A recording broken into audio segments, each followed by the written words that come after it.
In this video, we're going to look at solving equations using indices. We're going to look at a few different forms of equation, getting progressively harder.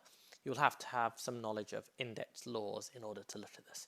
So let's start off with something like solve x to the 4 equals 16.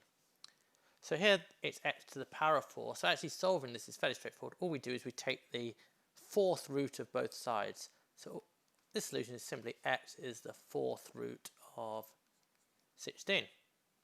Now we just have to be careful because much like square roots, when you take the fourth root you get a positive and negative solution. So the fourth root of 16 is plus or minus 2 because 2 to the power of 4 is 16, but minus 2 to the power of 4 is also 16. Okay. How about something like 3x plus 5 to the power of 3 equals 64. So actually this is a fairly similar form. The power is just an integer. So the way to solve this is simply to take the third root of both sides. 3x plus 5 is the cube root of 64, which is 8. Sorry, certainly not 8, it is 4. 4 times 4 times 4 is 64. So we get 3x plus 5 is 4. That gives 3x equals minus 1. So x is minus 1/3. Okay.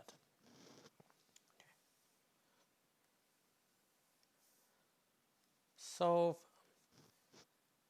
2 to the power of x equals 16. Okay, now this is starting to get trickier because now we have x, our unknown, is in the power. But it's useful to notice that 16 is equal to 2 times 2 times 2 times 2, which is 2 to the 4. So this equation is simply saying 2 to the x equals 2 to the 4. Well then, fairly clearly, we can see that x is equal to 4. So if we can write that 16 in terms of a power of 2, we can get to the answer fairly quickly. Let's look at another example that uses a similar idea. Solve 8 to the power of x equals 4. Now the important thing here that we can note is that 4 is 2 squared and 8 is 2 cubed.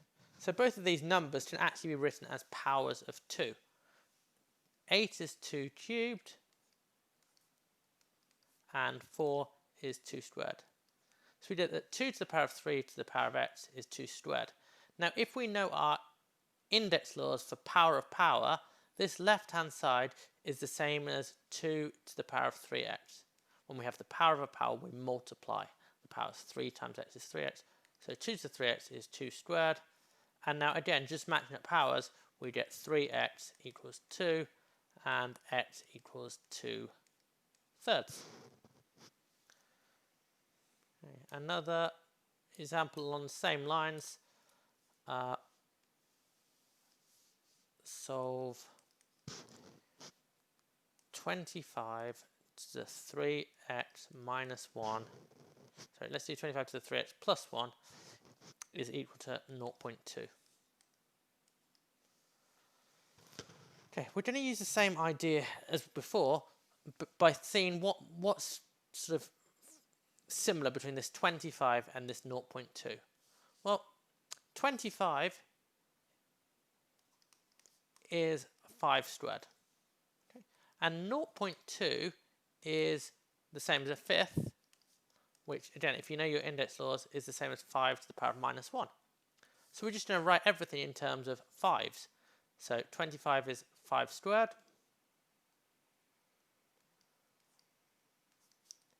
We have 5 squared to the 3x plus 1, and that's equal to 0.2 is 5 to the minus 1. Okay, left hand side, power of a power, we can multiply. This is 5 to the 2 lots of 3x plus 1.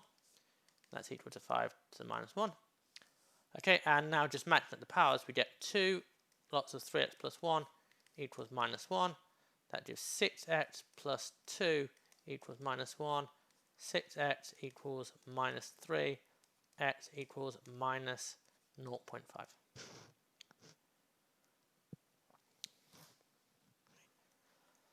Right, now let's have a look at one final more difficult example.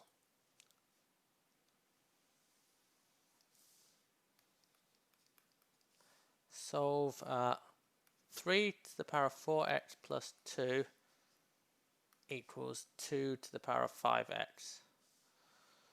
Okay, now the tricky thing here is that these two bases, the 3 and the 2, they're not like familiar power. They're not. It's not like they've got a familiar. They're not familiar powers. So like 3 and 2 don't share a number that we can make them a power of.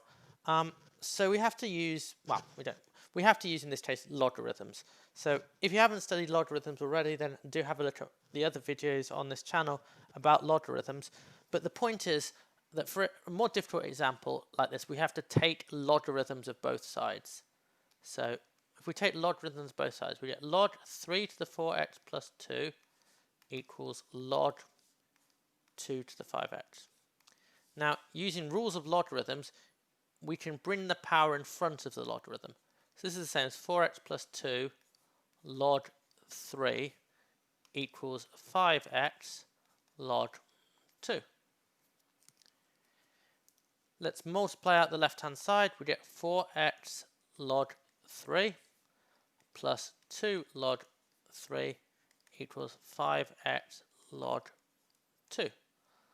Okay, let's get all the terms with x in them to the left-hand side.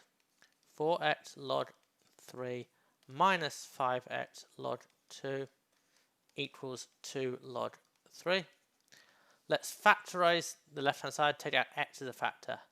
X 4 log 3 minus 5 log 2 equals 2 log 3.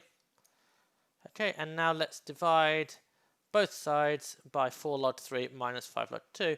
We get x is 2 log 3 over 4 log 3 minus 5 log 2. Actually, I've just realized I made a mistake here. I dropped a minus on an earlier line. It should say minus 2 log 3 on the right hand side. I've just filled that in on red. As you can see, when I had the plus 2 log 3, I moved it to the other side, it became a minus 2 log 3.